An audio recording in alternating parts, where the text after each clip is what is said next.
శ్రీనివాస గోవింద శ్రీ వెంకటేశ గోవింద భక్తవత్సల గోవింద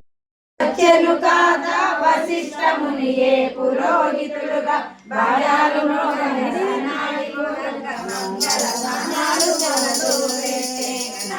పీఠము ఒకటి వేసి శ్రీనివాసుని కూర్చోబెట్టి అరుంధతియే ముందుకు వచ్చి పెళ్లి కొడుకును చేయసాగే బహుళ మాత